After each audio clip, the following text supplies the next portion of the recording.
Selamat bertemu kembali dalam menggumuli kebenaran firman Tuhan. Shalom dan saudara-saudara yang dikasihi Tuhan Yesus. Kita akan membaca dan mendengar merenungkan firman Tuhan. Menyambut firman, mari kita berdoa.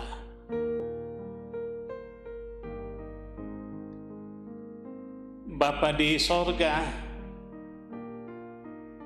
syukur atas segala kasih, pimpinan, dan pemeliharaan-Mu yang boleh kami alami di sepanjang hari ini. Dalam menghayati kebaikan-kebaikan Allah yang tidak pernah berkesudahan itu, maka pada saat ini kami mau kembali merenungkan betapa cinta kasih Allah bagi kami semua. Bapa di sorga, kami akan membaca, mendengar, dan merenungkan firman-Mu. Mari bekerja dengan kuat kuasa Roh Kudus-Mu dan berbicaralah. Kami telah sedia mendengarnya. Di dalam nama Tuhan Yesus, firman yang hidup, kami berdoa. Amin.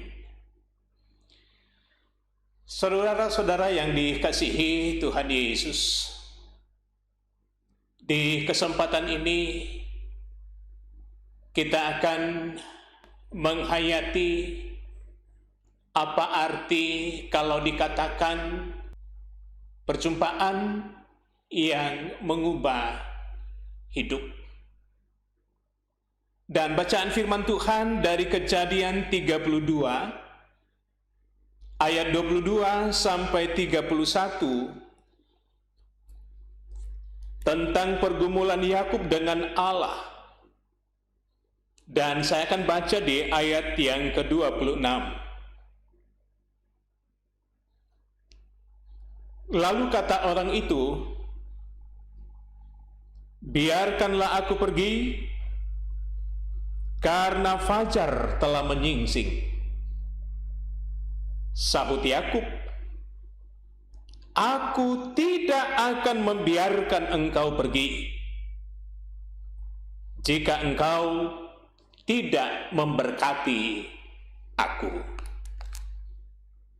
Amin, firman Tuhan. Saudara-saudara yang dikasihi Tuhan Yesus Kristus,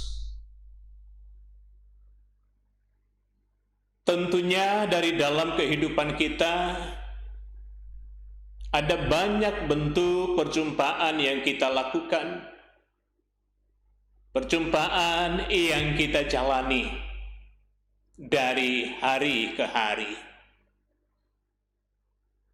Dan tentunya sebagai orang yang percaya kepada Tuhan Yesus,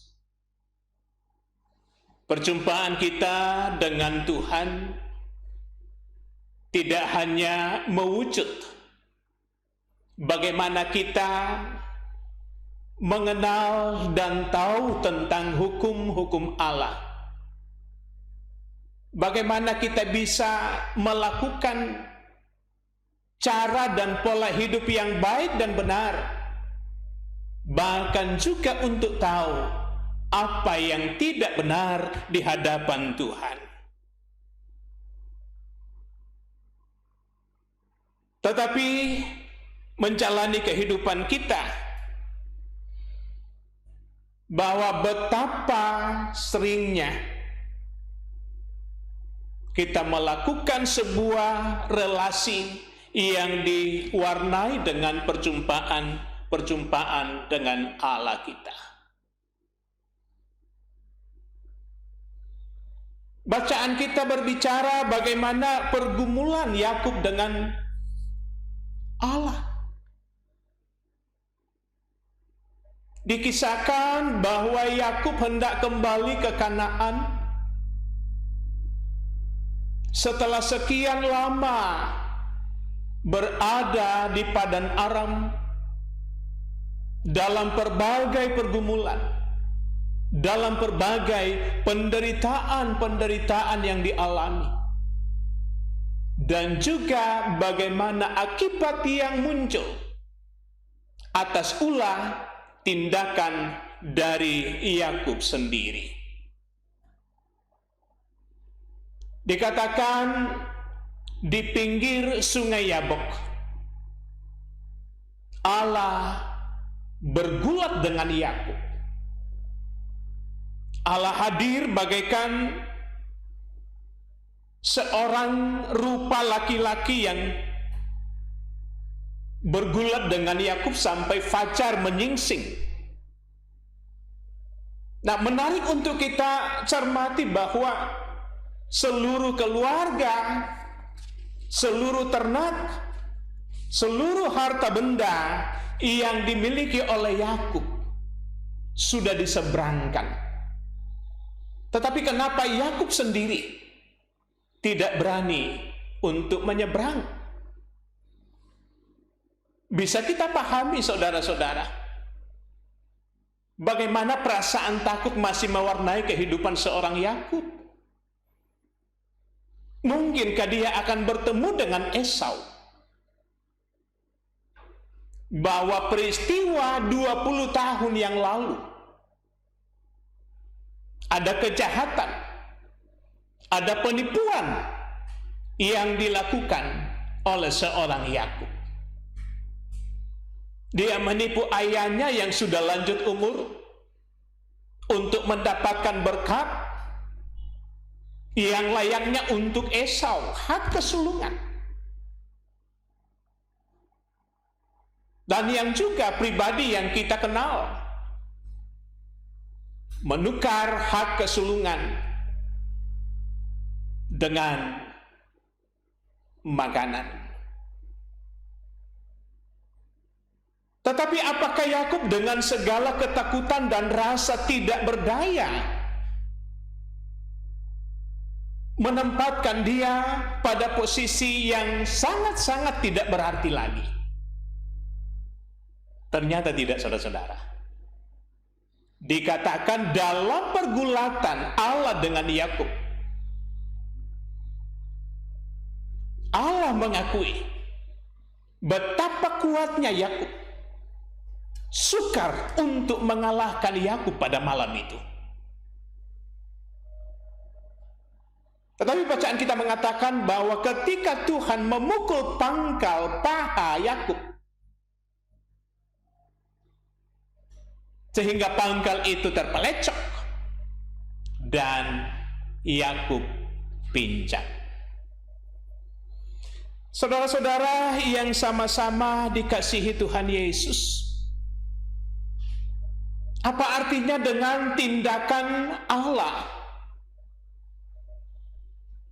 sehingga harus memukul pangkal paha dari Yakub? Tidak lain dan tidak bukan bahwa justru dari situ Yakub bisa menemukan sebuah kekuatan bahwa kepada siapa dia harus memperhadapkan persoalannya.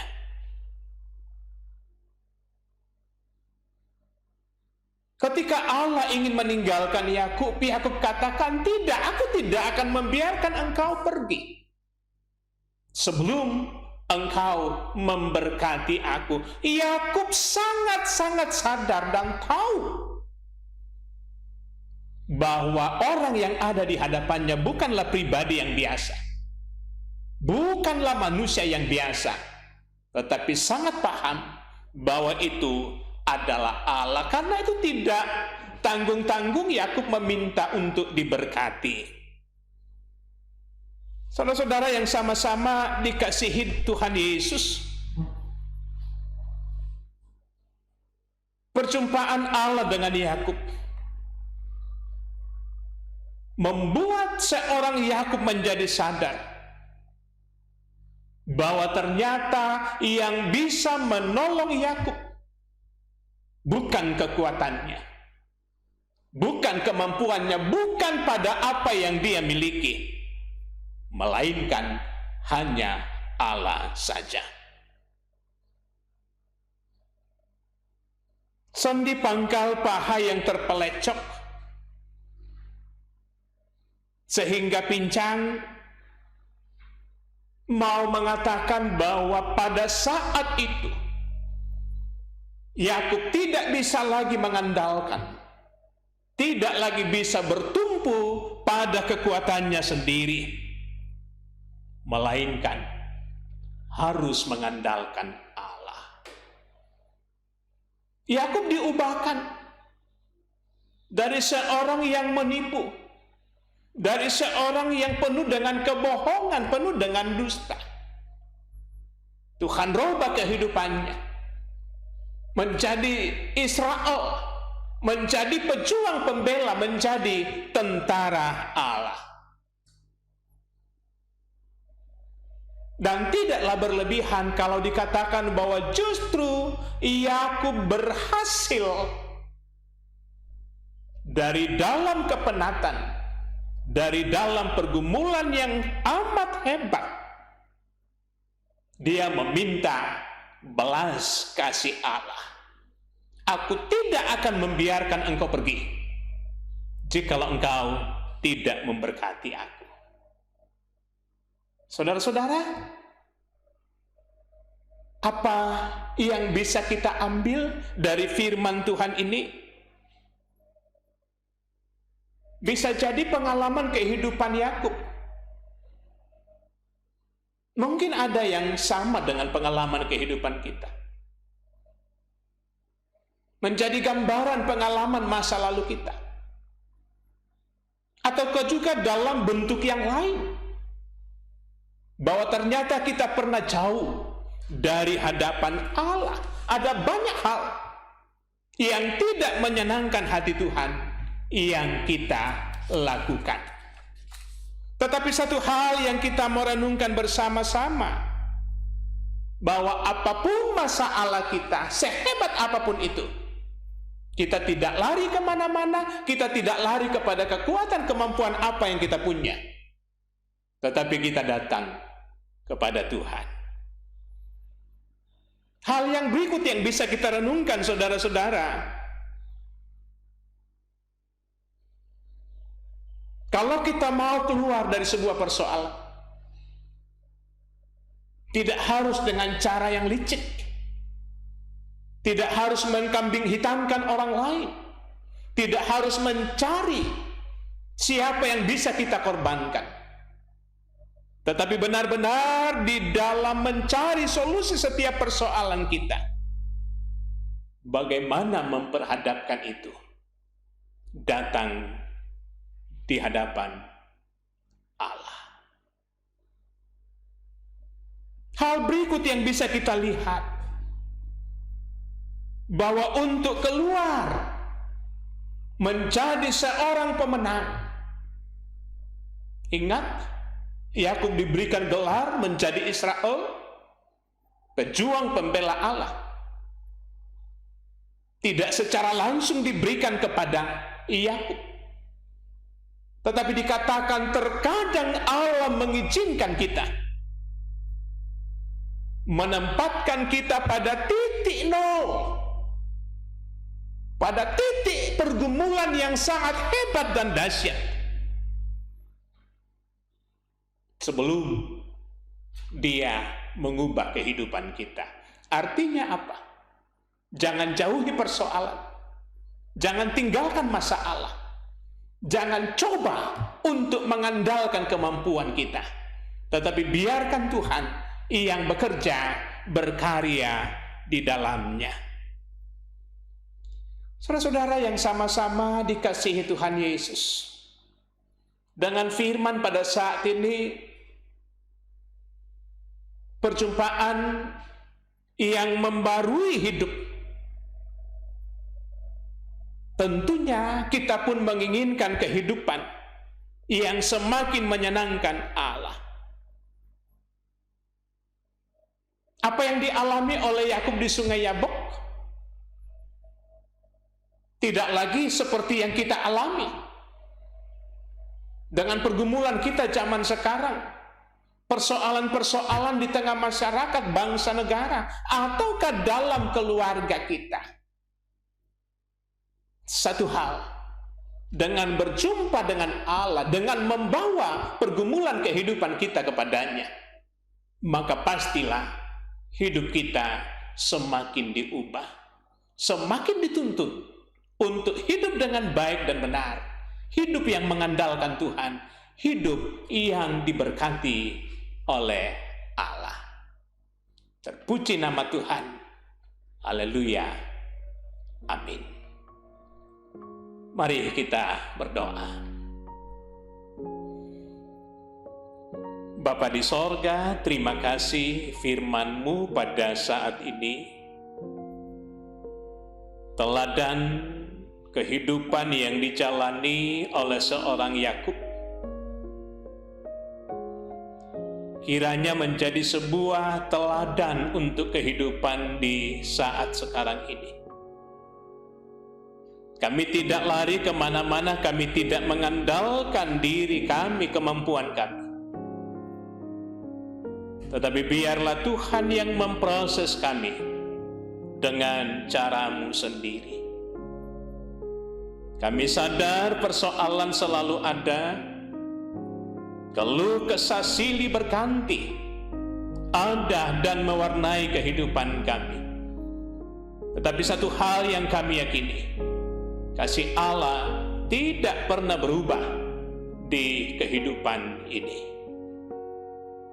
Bapa di sorga, bersama dengan anak-anak Tuhan yang boleh mendengar, boleh menyaksikan pelayanan firman ini, bahwa baiklah kami bersukacita dari dalam kondisi dan keberadaan kami masing-masing. Bapa di sorga, tuntun kami Bapa untuk selalu mau belajar dan terus belajar dari dalam firman-Mu, supaya kami hidup menjalani kehidupan ini dari teladan Yesus Kristus. Di dalam nama Tuhan Yesus kami berdoa.